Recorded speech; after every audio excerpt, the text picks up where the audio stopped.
तो ये JEE main 2025 में आया हुआ क्वेश्चन है, जो कि बहुत ही बढ़िया क्वेश्चन है ना। लिखा है a certain amount of gas of volume v at 27 degree Celsius temperature and pressure 2 into 10⁷ newton per metre square expands isothermally until its volume gets doubled.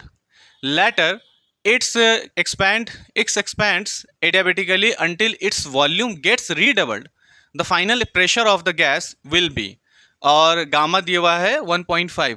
देखो भाई, इसमें सबसे पहले तुमसे क्या क्या मतलब क्वेश्चन में पूछा ही क्या है, क्वेश्चन में पूछा क्या है, पूछा क्या है ना। अगर बात करें कि क्या पूछा है, तो सीधी सी बात है, फाइनल प्रेशर पूछा है, फाइनल प्रेशर। और अगर फाइनल प्रेशर की बात करोगे तो पहले हो क्या रहा है, पहले आइसोथर्मली गैस एक्सपैंड कर रही है, फिर बाद में एडियाबेटिकली गैस एक्सपैंड कर रही है।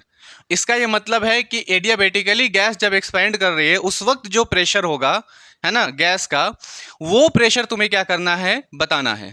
ठीक है, तो अब सबसे पहले तो हम लोग ना यहाँ पर क्या फाइंड करेंगे, सबसे पहले आइसोथर्मली जो बात हो रही है ना उसकी बात करेंगे। आइसोथर्मली जो बात हो रही है उसकी बात करेंगे कि आइसोथर्मली एक्सपैंड कर रही है ना गैस, आइसोथर्मली। तो आइसोथर्मली का क्या मतलब है, आइसोथर्मली का मतलब ये है कि टेम्परेचर क्या होना चाहिए, टेम्परेचर कांस्टेंट होना चाहिए। इसका ये मतलब है कि जो टेम्परेचर पहले होगा वही टेम्परेचर बाद में होगा, और पहले जो टेम्परेचर है वो दिए हुआ है 27 डिग्री सेल्सियस, तो बाद में भी यही होगा।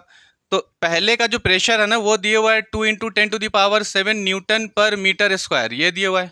ठीक है, पहले का प्रेशर। अच्छा, वॉल्यूम क्या दिया हुआ है, V1 क्या दिया हुआ है, V दिया हुआ है।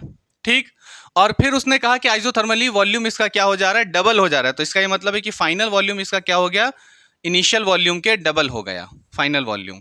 और ये सारा का सारा किस प्रोसेस में हो रहा है, ये सारा का सारा काम आइसोथर्मली हो रहा है, आइसोथर्मल प्रोसेस में हो रहा है। ठीक है, तो जाहिर सी बात है कि जब आइसोथर्मल की बात आ रही है, अब यहाँ पे P1 भी दिया हुआ है, V1 और V2 दिया हुआ है, तो तुम्हें यहाँ